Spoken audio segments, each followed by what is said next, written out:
बबूल का पेड़ कितना विशाल होता है, पीपल का पेड़ भी विशाल होता है, किंतु क्या आपने कभी सोचा है क्यों बबूल के पेड़ को काट के उसका उपयोग किया जाता है और क्यों पीपल के पेड़ को पूजा जाता है?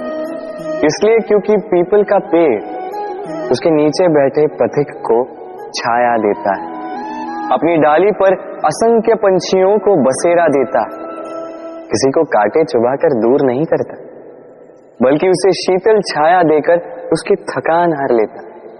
इस संसार में यदि आपको सम्मान पाना है तो पीपल की भांति ही बनना होगा। कुछ देना सीख, आनंद, सुख, शीतलता बांटना सीखो और कांटों की भांति कभी किसी को कष्ट ना दो। सम्मान स्वयं चल के आपके पास आएगा और मन प्रसन्न होकर बोले राधे राधे। हम सब ये मानते हैं कि हमें जीवन में कभी न कभी किसी न किसी स्थान पर प्रेम होता ही, फिर चाहे वो माता पिता को संतान से हो, ज्ञानी को ज्ञान से हो, किसी कलाकार को कला से हो, आदि इत्यादि। किंतु क्या वास्तव में ये प्रेम ही है? मोह भी तो हो सकता है। अब आप पूछेंगे कि प्रेम और मोह में अंतर क्या? अंतर है बंधन का, जो आपको बांधे वो मोह है, प्रेम नहीं। प्रेम वो जो आपको मुक्त कर विकास की ओर भेजे। चलो आपको एक उदाहरण देता हूं। कुछ माता पिता अपनी संतान को किसी अन्य नगर में पढ़ने के लिए भेज नहीं पाते, अपनी संतान को उसके मित्रों के साथ खेलने के लिए भेज नहीं पाते, चिंतित रहते हैं कि कहीं उनकी संतान को पीड़ा ना पहुंचे और इसीलिए उसे बांध के रखते हैं। ये प्रेम नहीं है, ये मोह है। क्योंकि यदि ये प्रेम होता तो वो चाहते कि संतान माता पिता की छांव से बाहर निकलकर इस संसार को देखे, उसे समझे, उससे ज्ञान ले, अपनी अनुभवों से सीखकर अपना स्वयं का एक व्यक्तित्व बनाए। स्मरण रखिएगा, मोह से भय पैदा होता है और प्रेम से केवल आनंद। इसीलिए बांधिए मत, मुक्त कीजिए, क्योंकि यही प्रेम है।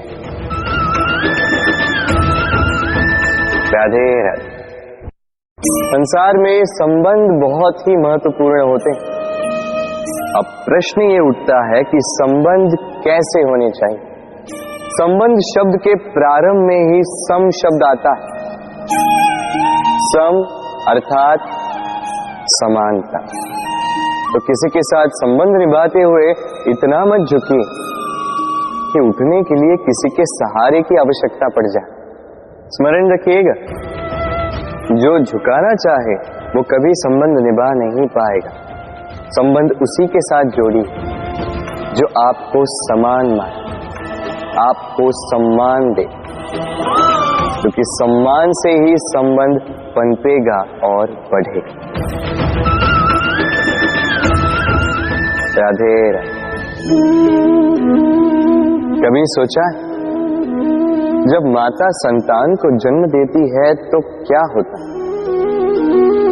9 माह का गर्भ, प्रसव की तीव्र पीड़ा। कहते हैं ये पीड़ा इतनी भयंकर होती है कि मानो जैसे संतान के जन्म के साथ माता को भी एक नया जन्म मिल जाता है और इस जन्म के साथ अंत होता है माता की पीड़ा। किंतु यदि आप दृष्टिकोण बदलकर देखें तो आप ये समझेंगे कि पीड़ा का ये अंत एक अपार आनंद का प्रारंभ है। आरंभ संतान का, और संतान माता पिता के लिए सुख का प्रारंभ। जीवन के साथ भी यही होता है। हम कभी कभी किसी संबंध या किसी स्थिति के पीड़ादायक अंत के कारण इतने विचलित हो जाते हैं कि उस आनंदमयी प्रारंभ को देख ही नहीं पाते। स्मरण रखिएगा, पीड़ा आनंद के प्रारंभ का लक्षण। राधे राधे। व्यक्ति के सर पर जब क्रोध चढ़ जाता है तो उसे सत्य और असत्य के बीच का ज्ञान नहीं होता। क्रोध उसकी दृष्टि को धुंधला कर देता है और फिर उसके पश्चात केवल माया और कपट ही उसे आगे का मार्ग दिखलाता है, अपने स्वार्थ की सिद्धि के लिए। अग्नि क्या करती है? जलाती है, फिर चाहे वो लकड़ी हो, कोयला हो, वस्त्र हो, जो भी आप अग्नि में डालोगे वो भस्म हो जाएगा। किंतु सोना, यदि आप सोने को अग्नि में डालोगे तो वो कुंदन बनकर अपना अस्तित्व निखार लेता है। यदि आप लोहे को ताप दो तो वो फौलाद बन जाता है। क्यों होता है ऐसा? क्योंकि उनके भीतर की अग्नि उनको जलाने वाली अग्नि से अधिक तीक्ष्ण होती।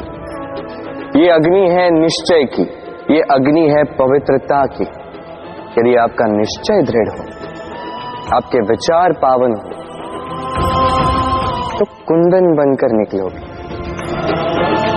फौलाद बनकर निखरोगे, भीतर से बल पाओगे और कोई आपके साथ अनिष्ट नहीं कर पाएगा। राधे। व्यक्ति का जीवन क्या है? अब आप कहेंगे जन्म और मृत्यु के बीच का समय। और मृत्यु कब होती है? जब व्यक्ति श्वास लेना छोड़ दे, हाथ पांव चलाना छोड़ दे, सोचना छोड़ दे।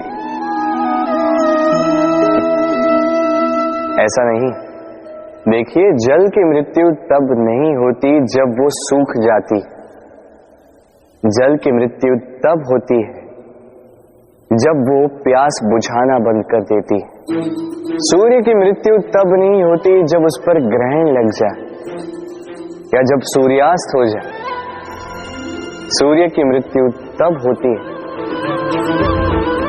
जब वो भविष्य में इस संसार के जीवों को प्रकाश की आशा देना छोड़ दे। उसी प्रकार मनुष्य का अंत, उसकी मृत्यु तब होती है जब उसके भीतर की करुणा का अंत हो जाए। करुणा वो भाव है जो मनुष्य को मनुष्य बनाए रखती है, जो एक मनुष्य को किसी और मनुष्य का कष्ट, उसकी आवश्यकता का अनुभव कराती है, जो उसे बल देती है किसी और की सहायता करने के लिए, उसे पात्र बनाती है इस सृष्टि का नियंता बनने के लिए। देखिए, इस संसार में मृत्यु केवल एक बार होती, तो उससे पूर्व क्यों मरना? इस करुणा को क्यों मारना? स्वयं को मनुष्य बनाए रखिए, मृत्यु के पश्चात भी जीवित रहेंगे। राधे राधे।